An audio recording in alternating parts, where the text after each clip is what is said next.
Anganwadi helpers మరియు workers అయితే రాష్ట్ర వ్యాప్తంగా నిరసన చేస్తున్నారు. దీనికి సంబంధించి విజయవాడ వెళ్ళినప్పుడు ఒక రోజు ముందుగా విజయవాడ వెళ్ళినప్పుడు శాంతియుతంగా ధర్నా నిర్వహిస్తుంటే వారైతే పోలీసులు వారిని నిర్బంధించి వివిధ జిల్లాలకు పోలీస్ స్టేషన్లకు తరలించారని వారందరూ చెప్పిన పరిస్థితి అయితే ఉంది. దీనికి సంబంధించి ఏలూరు జిల్లాలోని ఫైర్ స్టేషన్ సెంటర్లో భారీ స్థాయిలో మానవహారాన్ని అయితే ఏర్పాటు చేశారు. కలెక్టరేట్ ఎదుటైతే తమ నిరసన అయితే తెలియజేస్తున్నారు. దీనికి సంబంధించి తమ న్యాయమైన డిమాండ్లను తీర్చాలంటూ కూడా 26,000 కనీస వేతనాన్ని ఇవ్వాలంటున్నారు. ప్రస్తుతం 11,500 జీతం తినడానికి కూడా సరిపోవట్లేదని వారైతే ఆవేదన వ్యక్తం చేస్తున్నారు.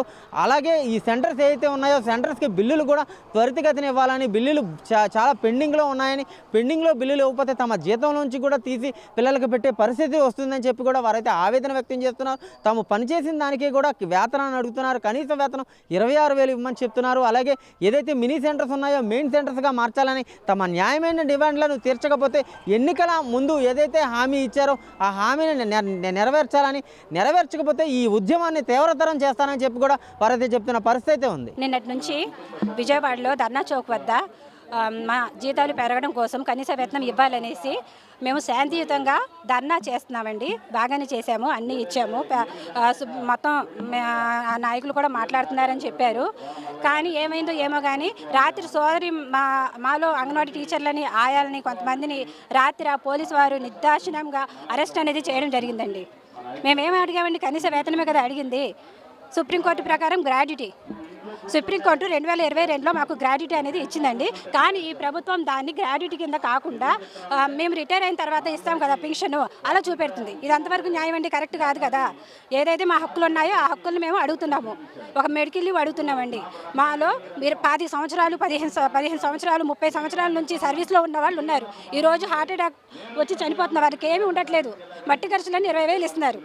మాకు మెడికల్ లీవ్ అనేది కావాలి, మాకు గ్రాడ్యుటీ అనేది అమలు చేయాలి. మాకు ఎవరైతే మా సోదరి మనల్ని అంగన్వాడీ టీచర్లని, మా యూనియన్ నాయకులను అరెస్ట్ అయితే చేశారో వాళ్ళని వెంటనే విడుదల చేయాలి. ఆ విడుదల చేయకపోతే కనుక మేము అనేది ఇంకా మేము కంటిన్యూ చేస్తూనే ఉంటాం, కానీ విరమించుకోము.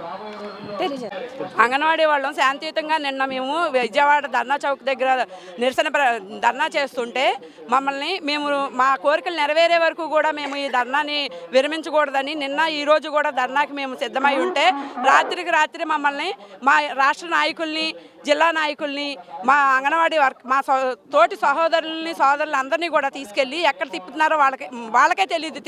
అంత భయం ఉన్నప్పుడు మమ్మల్ని ఎందుకు అరెస్ట్ చేయాలండి? అరెస్ట్ చేయకుండా మేము చేసుకునే మా ధర్నాన్ని వాళ్ళే వదిలేయచ్చు కదా.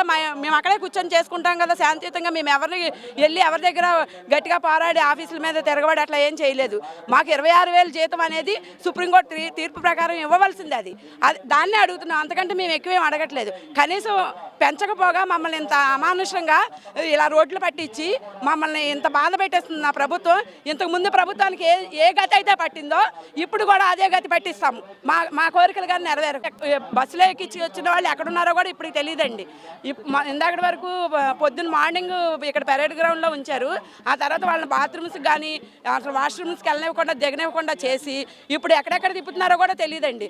జంగారెడ్డిగూడెం ఇట్లా అన్ని స్టేషన్లకి తిప్పుతున్నారు. బొట్టాయిగూడెం, జంగారెడ్డిగూడెం ఇట్లా అన్ని స్టేషన్లకి తిప్పుకుంటాకి నాయకులు అరెస్ట్ చేయాల్సిన అవసరం ఏముందండి? మా ధర్నాన్ని మేము కొనసాగించుకునేలాగా చేసుకుంటే వాళ్ళకి ఏమి ఇబ్బంది ఉండదు కదా. మేము మా ధర్నాన్ని మమ్మల్ని వదిలేయాలి.